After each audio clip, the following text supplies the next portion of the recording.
how are you? Hope so you're fine. आज हम gas laws में सेकंड लॉ पढ़ेंगे, चार्ल्स लॉ। जैसे कि मैंने आपको पहले भी बताया था कि ये गैस लॉज जो है वो रिलेशन है between different properties of gas, pressure, volume, temperature और नंबर ऑफ मॉलिक्यूल्स में। तो जो चार्ल्स लॉ है इसमें हम पढ़ेंगे वॉल्यूम और टेम्परेचर का रिलेशन, यानी कि अगर हम टेम्परेचर चेंज करते हैं तो वॉल्यूम पे क्या इफेक्ट होता है। Basically it is the relationship between temperature and volume and we will see the effect of temperature on the volume. तो एक पिक्टोरियल डायग्राम से जो वो पहले देखते हैं। लेट्स टेक अ कंटेनर जिसमें मूवेबल पिस्टन है और इसका वॉल्यूम हम लेते हैं इतना, ठीक है। उसके बाद हम यहाँ पर देखेंगे कि हम इसका टेम्परेचर नोट कर लेंगे, ठीक है। टेम्परेचर नोट करने के बाद आप अब इसका टेम्परेचर इंक्रीज करें, यानी आप इसको हीट अप करें।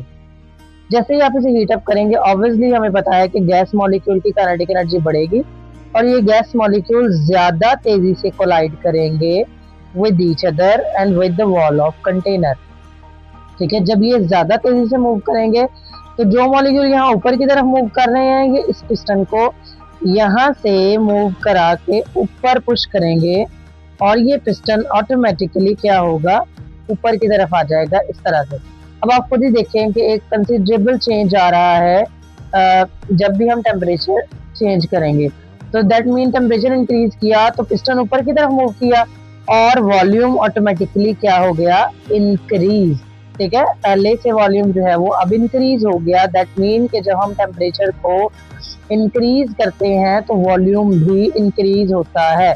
That mean it has direct relation, ठीक है जी। तो हम इसे मैथमेटिकली लिख सकते हैं V is directly proportional to T, जहां पर V हमारे पास वॉल्यूम है और T टेम्परेचर है। और temperature when we increase the temperature the volume will also increase, ठीक है जी। तो टेम्परेचर इंक्रीज करने से वॉल्यूम भी इंक्रीज होता है।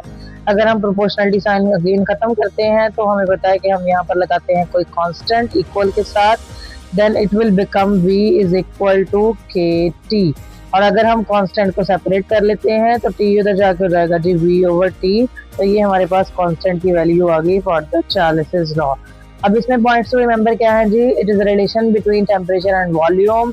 अब इसमें प्रेशर कांस्टेंट रखेंगे, ठीक है, यानी कि जो ऊपर हमने प्रेशर दिया हुआ है ये हमने जो है वो कांस्टेंट रखना है, ठीक है। कितना प्रेशर अप्लाई हो रहा है उसे हम कांस्टेंट रखेंगे and number of moles also remain constant. अब नंबर ऑफ मोल्स भी इसमें क्या होंगे जी, कांस्टेंट रहेंगे। तो ये कुछ पॉइंट्स टू रिमेंबर है, हमें चार्ल्स लॉ लर्न करने के लिए ये चीजें चाहिए। अगर आपको ये शॉर्ट क्वेश्चन में आता है then you will write only the definition and the mathematical representation, but अगर आपको लॉन्ग क्वेश्चन में आता है then you will write the thorough explanation with definition, mathematical form and important points to remember, ठीक है जी।